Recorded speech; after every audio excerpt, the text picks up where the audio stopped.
sa Diwat Kabayan Benlay Society Club, Livelihood for Integration Program. So ang ating layunin, so paghahanda para sa kinabukasan, just in case man na may umuwi ng mga OFWs, at least nakahanda sila kung ano yung kanilang hanap buhay na gagawin. So nandyan yung mga meat processing, baking, taho making, noodles making. So nandyan tayo yung sa mga bonsai, bees, sa mga bags. So nasa kanila kung ano yung kanilang gagawin. Susan, pag-usapan natin kung yung anong tinuturo mo dito. Turo ko po dito yung plastic canvas. Ito po, yung... Mahirap ba gawin yan? Madali lang to gawin, yung sa interesado ba. Pero kung yung nag-aaral na hindi interesado, mahihirapan talaga sila. Gaya nito, Gaya nakatagal magawa. Pag interesado ka talaga, one day, makukuha mo 2 hours lang.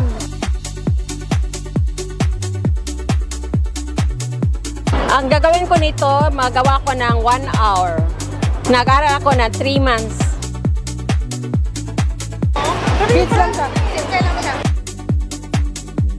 Yung time, ginagawa ko lang naman siya pag wala na ako maplansya. Yung spare time ko, ginagawa ko na siya sa hapon. Hapon lang ako gumagawa.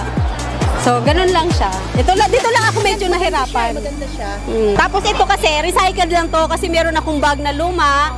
So, kinuha ko yung ganito niya, tsaka yung zipper. So, ginamit ko siya. So, parang recycled na siya na ano.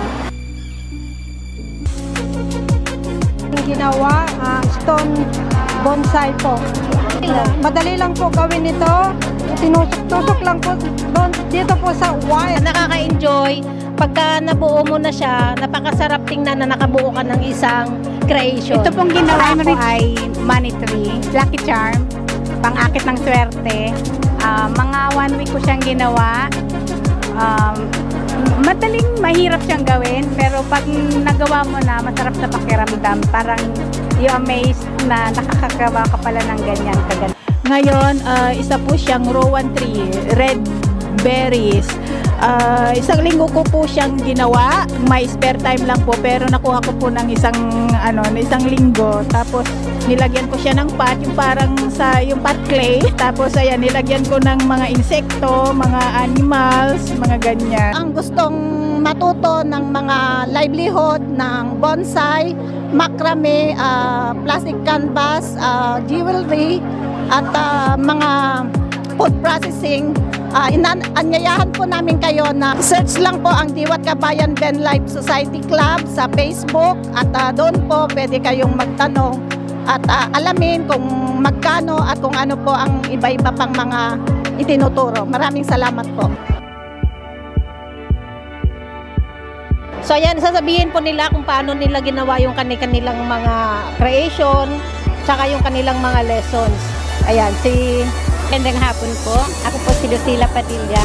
Ang ginawa kong ito na jewelry ay inspiration ko nung makita ko na wedding. So, naisip ko na ito ang gawin ko. Mahirap siya gawin, lalo na kung hindi mo pa talaga naumpisahan. Pero once na nag-umpisa ka na, mag-i-enjoy ka na at makakapag-create ka na ng creation ng kung paano mo siya gagawin. Makapag-aral para in case na uwi tayo sa Pilipinas, meron po akong gagawin.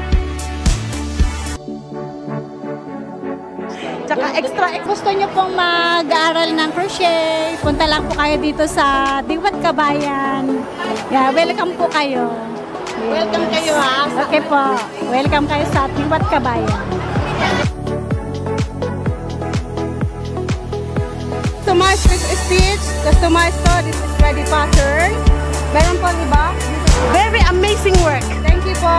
Dito po, first stitch lang po. Ito, kung isa-send mo yung picture mo sa may gumagawa ng mga customized, isa-send mo yung picture mo, tapos sila ang magbibigay ng pattern sa'yo, tapos ako ang gagawa. Mahal ba yan?